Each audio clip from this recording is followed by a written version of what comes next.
বন্ধুরা, একজন police officer একজন মহিলা বন্দির কাছে যান এবং তাকে বলেন যে এই পৃথিবীতে তার আর মাত্র ২ মাস বেঁচে থাকার আছে, তারপরে তাকে ফাঁসি দেওয়া হবে।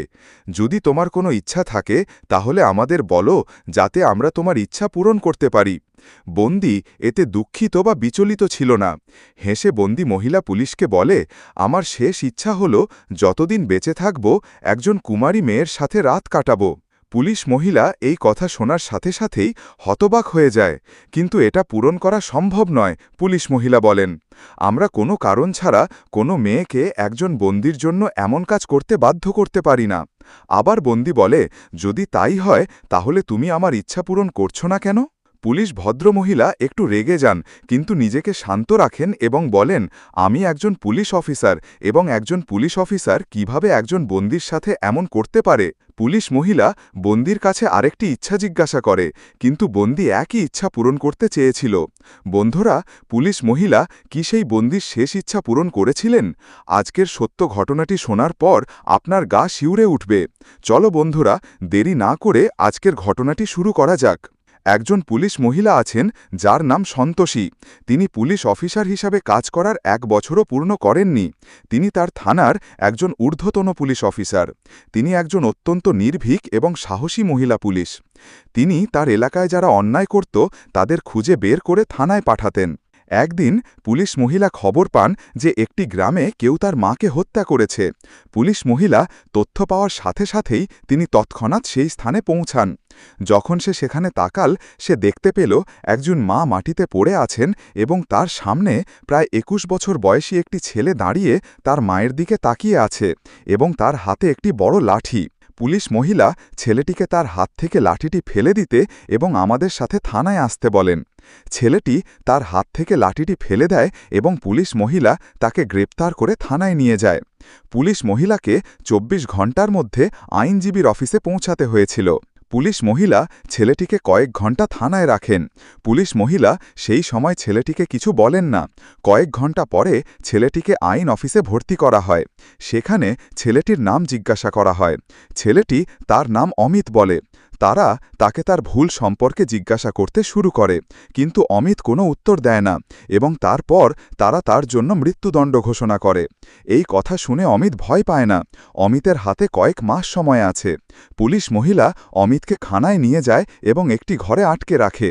একদিন একজন মহিলা থানায় এসে পুলিশ মহিলাকে বলে যে কেউ আমাদের বাড়িতে এসে সব কিছু চুরি করে নিয়ে গেছে। মহিলার কথা শোনার পর পুলিশ মহিলা তার বন্ধুদের বলে তার বাড়ি থেকে কিছু প্রমাণ সংগ্রহ করতে। প্রমাণ পেলে আমাকে ফোন করে জানাবে। কিছুক্ষণ পর তারা মহিলাকে নিয়ে চলে যায়। থানায় কেবল পুলিশ মহিলা এবং বন্দী ছিল। পুলিশ মহিলা ছেলেটির দিকে এগিয়ে এসে তাকে জিজ্ঞাসা করে, তোমার মৃত্যুদণ্ডে দণ্ডিত হওয়ায় তুমি কি দুঃখিত নও? পুলিশ মহিলা আবার বলে, তুমি কথা বলছো না কেন? তুমি তোমার স্বীকারোক্তিটাও ঠিকমতো বলনি, কিন্তু এই ভুলটা তোমার। এমন ভুল থেকে তোমাকে কেউ বাঁচাতে পারবে না। পুলিশ মহিলার কথা শুনে ছেলেটি হাসতে শুরু করে। তারপর মহিলাটি তাকে ধমক দিয়ে বলে, তুমি হাসছ? তোমার জন্য তোমার মা এই পৃথিবীতে নেই, এই ভেবে তুমি দুঃখও পাচ্ছ না বন্ধুরা। যখন পুলিশ মহিলা ছেলেটির সাথে কথা বলছিলেন, ঠিক সেই সময় একটি ফোন আসে। কিছুক্ষণের মধ্যেই পুলিশ মহিলাটি মহিলার বাড়িতে পৌঁছায়। সেখানে পৌঁছানোর পর জানা যায় যে মহিলার ছেলে আলমারি থেকে টাকা নিয়েছিল। তারা সেখানেই মামলাটি সমাধান করে। পুলিশ মহিলাটি ওপর থেকে আদেশ পান, ছেলেটির যদি কোনো শেষ ইচ্ছা থাকে তাহলে তাকে জিজ্ঞাসা করে বলুন। পুলিশ মহিলা ছেলেটির জন্য চা নিয়ে যায়। ছেলেটিকে চা দিতে দিতে সে বলে, তোমার আর মাত্র ২ মাস বাকি আছে। যদি তোমার কোনো শেষ ইচ্ছা থাকে তাহলে আমাদের বলো, যাতে আমরা তোমার ইচ্ছা পূরণ করতে পারি। ছেলেটি প্রচণ্ড আত্মবিশ্বাসের সাথে বলতে শুরু করে, আমার শেষ ইচ্ছা হল আমি প্রতি রাত একজন কুমারী মেয়ের সাথে কাটাতে চাই। এই কথা শুনে পুলিশ মহিলা রেগে যান, কিন্তু ধৈর্য ধরে বলেন যে আপনার ইচ্ছা অনেক বড় এবং এটি ঠিক নয়। ছেলেটি আবার বলে যে এটা আমার শেষ ইচ্ছা। মহিলা পুলিশ আবার বলে যে এটা করা ভুল। যদি তোমাদের অন্য কোনো ইচ্ছা থাকে তাহলে আমাকে বলো বন্ধুরা। তবুও ছেলেটি একই কথা বলতে থাকে। পুলিশ মহিলাটি বলে যে কোনো মেয়েই এটা করতে চাইবে না। তারপর ছেলেটি হাসতে শুরু করে এবং বলে, তুমিও তো একজন মেয়ে, তোমাকে দেখেই বোঝা যাচ্ছে যে তুমি হয়তো বিয়েও করতে পারোনি। তুমি আমার শেষ ইচ্ছা কেন পূরণ করো না? যখন পুলিশ মহিলা এই কথা শোনেন তখন তিনি ভয় পান।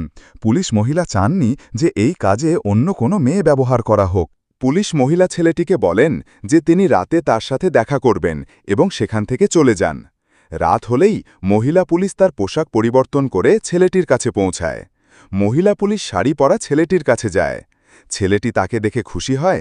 কিছুক্ষণের জন্য সে অস্বীকৃতি জানায় এবং বলে, যখন তুমি আমার শেষ ইচ্ছা জানতে চেয়েছিলে তখন আমি তোমাকে পছন্দ করতে শুরু করেছিলাম, কারণ আমি তোমার মতো পুলিশ অফিসার কখনো দেখিনি। তুমি ঠিক যেমন বলেছিলে তাই করেছ। তারপর পুলিশ মহিলাটি বলে, আমি এটা করেছি কারণ সবার শেষ ইচ্ছা পূরণ হয়। তারপর ছেলেটি বলে, যদি আমার মতো প্রতিটি বন্দী তার শেষ ইচ্ছা জিজ্ঞাসা করে, তুমি কি তা পূরণ করবে? এই কথা শুনে মহিলাটি একটু ভাবতে শুরু করে। তারপর মহিলাটি ছেলেটির ভুল সম্পর্কে জিজ্ঞাসা করতে শুরু করে। তোমার মায়ের কি হয়েছে?